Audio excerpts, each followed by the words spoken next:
22-year-old visually impaired first-year student at the University of the West Indies Mona campus.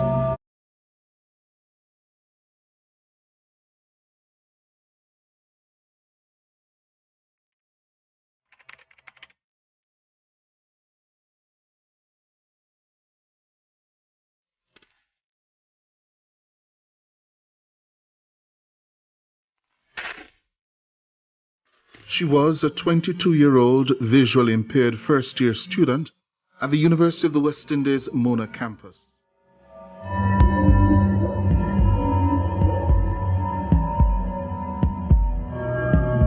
She waited for more than an hour for a bus at UA's back gate to get home. She never made it home. What happened to Jasmine Deen? She's been missing without a trace.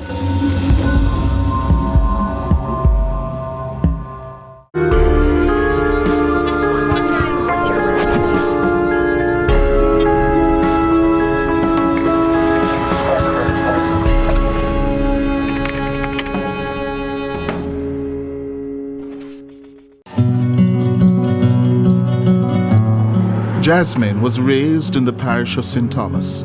It's in the southeastern end of Jamaica. At the time of her disappearance, she and her family were residing in Bull Bay. Jasmine was the first child for her parents to make it to university, a signal achievement for the family of humble origins. She grew up in an unfinished concrete dwelling surrounded by zinc fence in Bull Bay.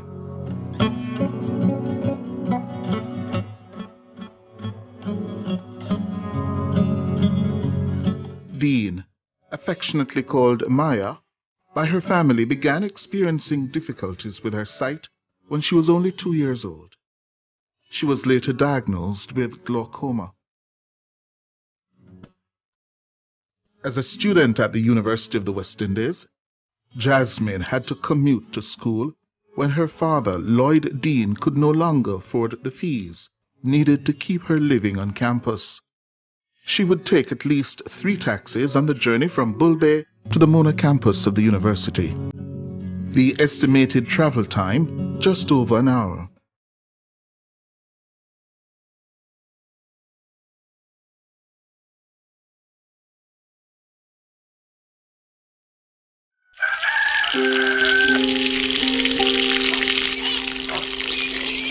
Lloyd is the sole breadwinner of the family. He has been struggling with his 4 children. Their mother died 15 years ago, but he never abandoned his children. He's been the father who mothered his children. That evening, after class, she just studied a little more. She always want to have the access to the thing because she don't have no internet at home. So she try to do most of the things at school after she leaves school. February 27 was one of those nights. Noveen recounts the odd emotions she had the night her sister went missing. I had this feeling about her because normally she just come home and I just say, oh, Maya, come now, or so. But that night, no. I don't know, it's like something I tell me, say something wrong. Because out of the blues, I just get up and I say, well, Maya there, I run, go tell Daddy, say, Daddy call Maya, oh, Maya not come yet. And him call her, but like him credit did finish. So I say, Angel, go tell one call Maya, and I run, go down there. I say, one call Maya. Call no, she no come. Anyway, him call her and she say, "Wang me in a one taxi, tell Tia call me." It come like taxi did never move, but at that time there, we not meds nothing, we not expect nothing, so we not really pre nothing. I'm here the rules, so I say, if the taxi that move fast, move not hear the rules or nothing. But as I say, after everything, me really start meds back from them, they call, as I say, unexpected, you get what I say? So we not listen to pick up for no clues at that time there because we don't know what's going on. So, and she sound calm and everything. And she said calmly to call my friend Tia, that my soldier friend there. Because most of the time I even always go pick her up when she can't reach or she don't get transportation on time or something. So I'm going to do the picking up most of the time. Then. And most of the time she call him available. Lloyd said he called Jasmine 3 times. And although all 3 calls went unanswered, he wasn't worried. I said, alright, I'm not too bother because she's private and she don't really like the botheration more of the time. Then. So I'm just ease her a little so and make she go and do her thing. In my mind still, in my mind, you get what I say? So in my mind she's on her way to reach up. Worry and panic started to set in as the hours passed and there was no sign of their Jasmine. Theo, Jasmine's on and off boyfriend, had by this time visited the family house to see her.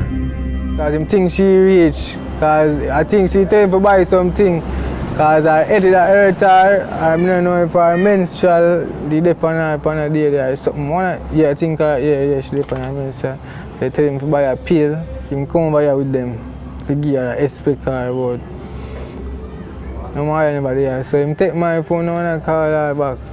And voice me, but before him reach, me end up I call her at that time, but when I call her straight to voicemail, but as me reach voicemail, me hear film voice. So I say I must him come with her or something, but he might look for her too.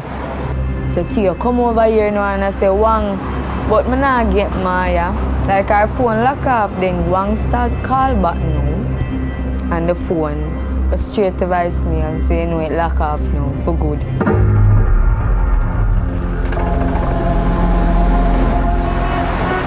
That night now, Wang and Daddy, them pay for put gas in a Tia car for go look at town, but I just me and Tia alone too. So me and him go to town, we go circle the place and I look if we see her. We never see her. I'm sorry, but the person you have called is unavailable. Jasmine's phone kept going to voicemail. The family then realized something was seriously wrong. They called the police's 119 number for help. We say, feel that it's missing man, and they say them can't do nothing till 24 hours, is it? So I don't know when we see so we can't get them to do nothing at the time now. We come like say we hope the little fear in the night there. It was a sleepless night for the family. In the morning, Lloyd Deen, Jasmine's father, reported her missing at the Mona police station. She was last seen in Papine, dressed in a white blouse and blue jeans. She has not been seen since. Students of the University of the West Indies, Mona, were out on Friday seeking the public's assistance in locating Deen. It's a sad day for us as university students to know that one of our own has been missing for so long without any idea of where she could be. The torment the family is going through right now must be unbearable. Jasmine's disappearance triggered public concerns, which led to a high-level investigation by the police. The director of security at the UWI Mona campus, a former senior police officer, Norman Haywood, handed over the video footage from the university's CCTV cameras. It shows Jasmine standing at the bus stop for more than an hour. She would attend classes and would leave at a particular time in the evening accompanied by her friend. She had a friend who both of them would walk together, take bus together. And this particular Thursday evening, for some reason, her friend wasn't there to accompany her. So she went to the bus stop alone. She would have been at the bus stop for quite some time based on camera footage, and you would have seen the JUTC buses come and go.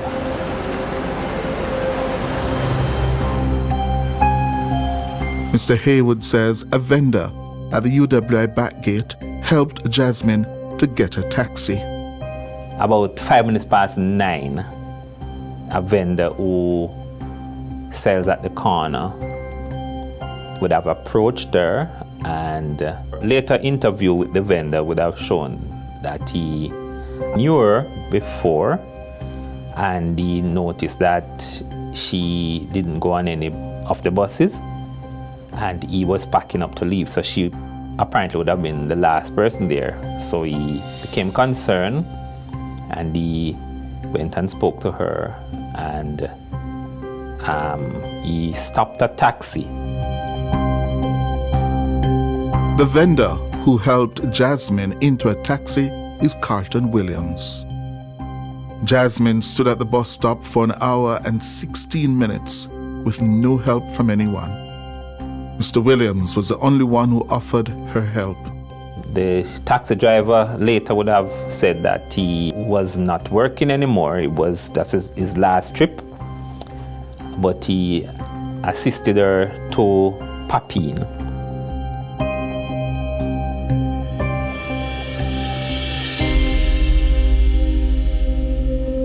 Mr. Williams says he pointed out the taxi to the police the next day. The next morning, the officer them start to question me about it. The car, if I see it, know the car, I pick her up and point out the car. When the car come on the compound, he said to me, well, call them and show them the car. So they might tell me what happened. And I say, what?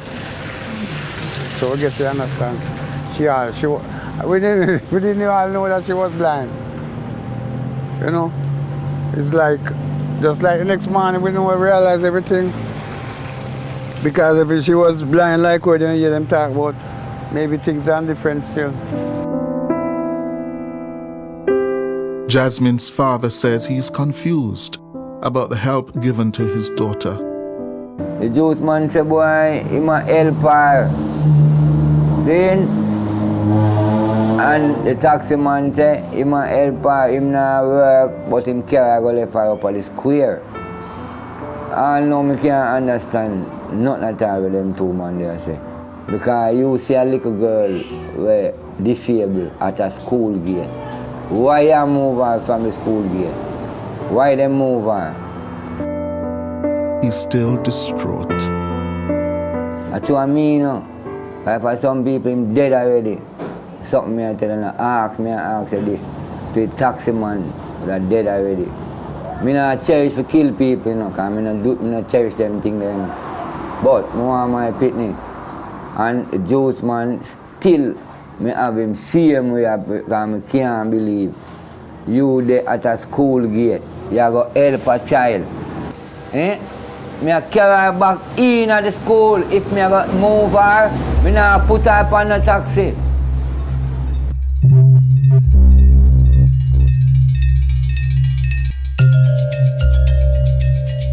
Senior Superintendent of Police Stephanie Lindsay says there was no evidence pointing to the taxi driver having any involvement in the disappearance of Jasmine. They were able to identify the taxi man. They searched his community because he's from Mudtown. They went there, they did searches on more than one occasion. They took his car, they did DNA sample, they have done all the things, the science didn't show anything. He was released. Theo, Jasmine's on and off boyfriend, was also questioned and released. According to Theo, he called Jasmine 17 times on the night of her disappearance. None of his calls were answered. Naveen is still questioning why Theo was taken in by the police. It obvious that them find something, well, like threatening or something, for bringing me in, search him car, take the phone, scan it, see if ear or blood or any of them something in there. Them do all of that with film car. I don't know why. Naveen says Theo was one of two men who shared an intimate relationship with Jasmine. She says she saw text messages between Jasmine and a pastor who was linked to a charitable organization in Jamaica. It's like him getting one problem with a younger girl. It's like him own the church, or him preach at the church, or pastor, something like that. I think they were together doing whatever because like him I say him can't do this no more. Jasmine's family says she was very private and wanted to be independent.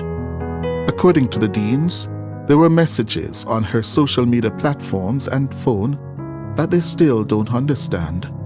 I saw 78, 79 contact. And I saw a contact with a lot of emoji. I think it was Enoch. But I tried calling the number multiple times and it seems strange that the number no longer works.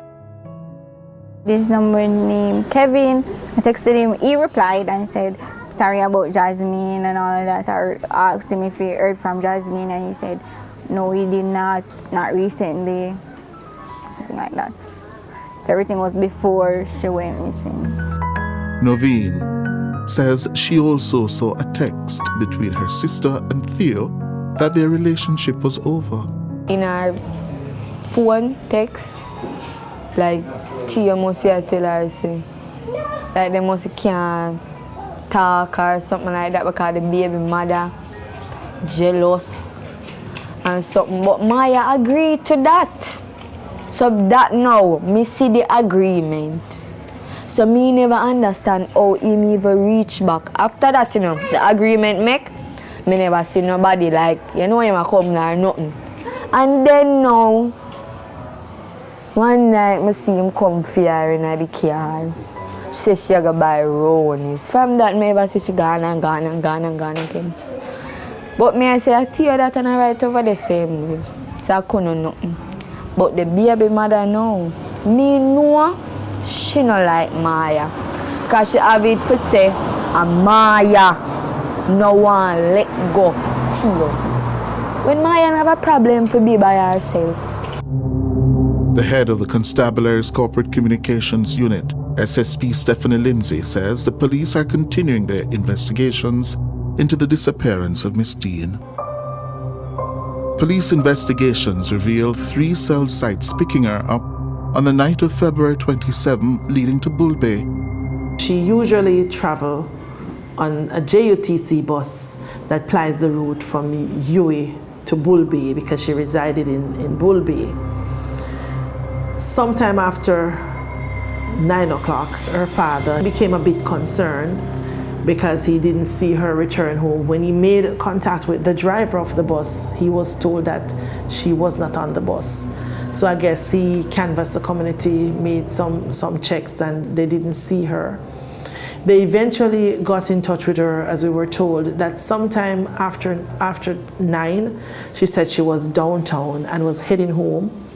Our investigators confirmed that at some point during that time she was downtown because they were talking to her on the cell phone, so they were able to pick up from different cell sites. So they know that between 9:30 and about 10:30, she was between downtown. There was another cell site picture up in Arborview and Bull Bay. So the last time there was any contact and any sign of visibility of her, whether through technology or in speaking to her, was about 10:30 on the night of February 27th, and the last location was in Bull Bay. The senior superintendent says the police also did more than 50 search operations looking for Jasmine. We started getting tips from all over the country. It took them to Manchester, where they carried out search in Manchester, St. Anne. They went to various locations in Kingston. No trace of her. This investigation is one of the missing person case that we have put the most resources in.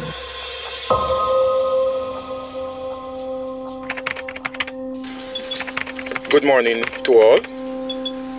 The purpose of our coming together is to update you on this very important investigation. We have, during our investigation, identified a person of interest in which we are seeking the public support to identify this particular individual.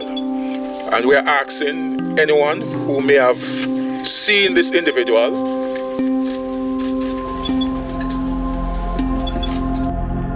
In June 2020, the police charged 40-year-old Tamar Henry, otherwise called Braff and Lavish, of Bulbe, St. Andrew, and 36-year-old Gregory Wright, otherwise called G, in the case of Deen's disappearance. They were found with Jasmine's phone and ATM card.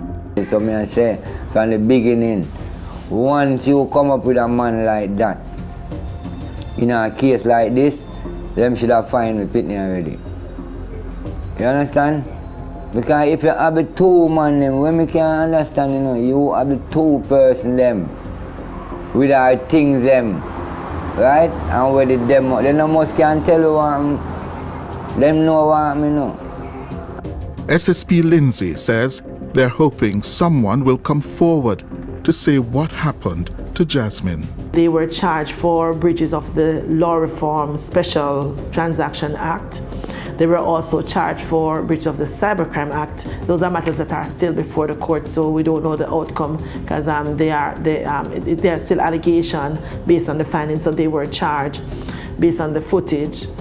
And although the detectives, you know, believe that they could assist more with her disappearance, but they were able only to charge them for that. They can't connect her fully with her disappearance or anything else because the threshold of the evidence is not there yet.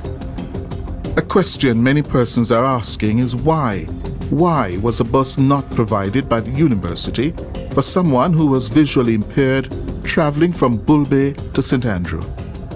The Vice President of Properties and Special Initiatives at UWI Guild of Students, Kadisha Stewart, says no transportation system is in place for special needs students. Nothing was in place as it pertains to transportation. However, you had volunteers who went to the Office of Students with Special Needs that actually gave their time to actually help academically, to accompany them to the back gate to go on whichever transport, assist them with exams for those who are unable to write.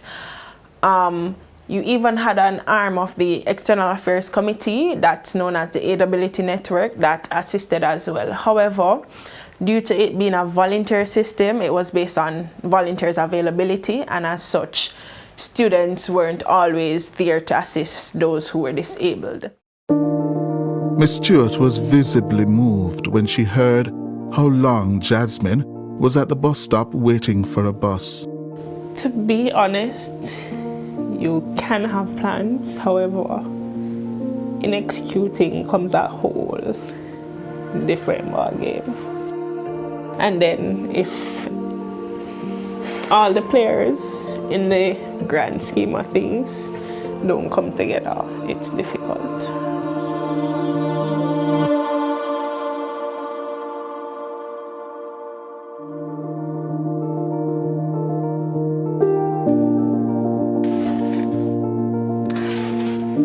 SSP Lindsay says after a year and 1 day, Jasmine's case will change from a missing person to one of a homicide.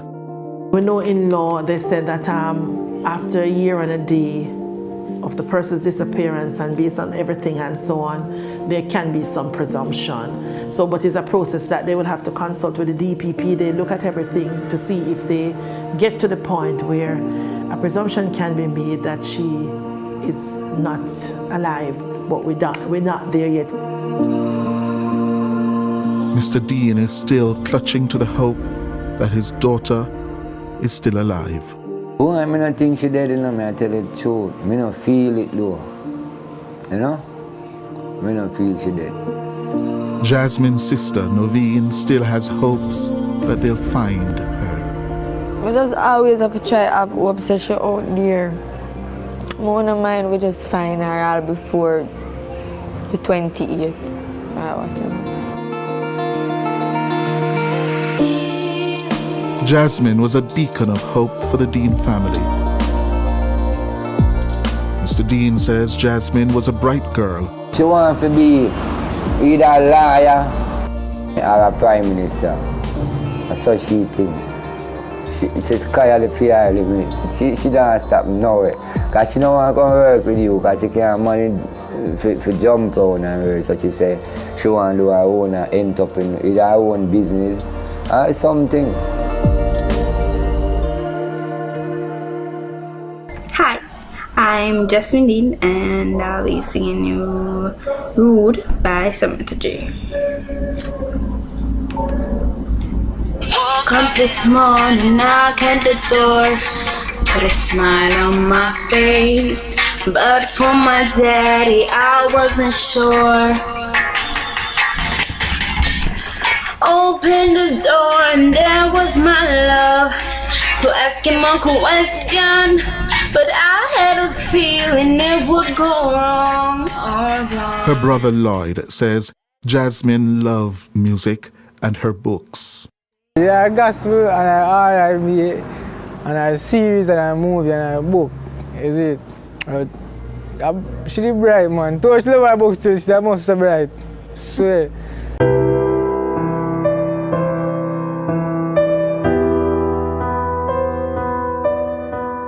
At this point, what the family need is closure. They would just love to know that they're at the point where they can say, all right, somebody kept her from the family for a year. It's time to release her back to her family. Whatever the situation is, counseling and everything and support will get her back on her feet. If it's a situation where the unfortunate thing happened, they probably killed her or something, come forward and even give an indication, be anonymous, even if we never get to arrest and convict anybody for her death.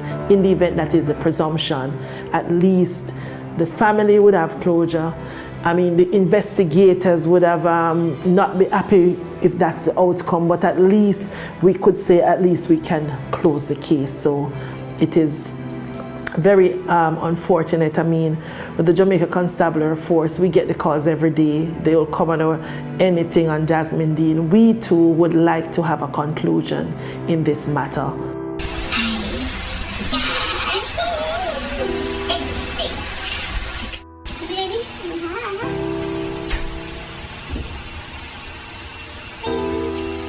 I know that the world was cruel, but I never thought it was this cruel. To take up a visually impaired person, realize that she's visually impaired, and kept her and killed her, probably possibly abused her, and feel nothing. I thought that the world had some form of sympathy towards persons with disability. Now I know that it's safe for no one at all.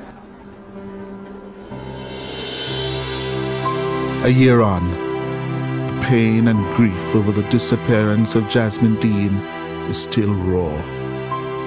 Her family are desperate to find her or to be able to bury her. They need a closure. Even the bone more for my picnic to bury. If I even well left, more wanted to bury. But there are some haunting questions. How did her family and the University of the West Indies somehow had a blind 22-year-old female student on her own to find public transport after dark to get home? Why was she left to take her chances to do so in Jamaica's notorious killing fields? If you or anyone you know with any information about what happened to Jasmine, call us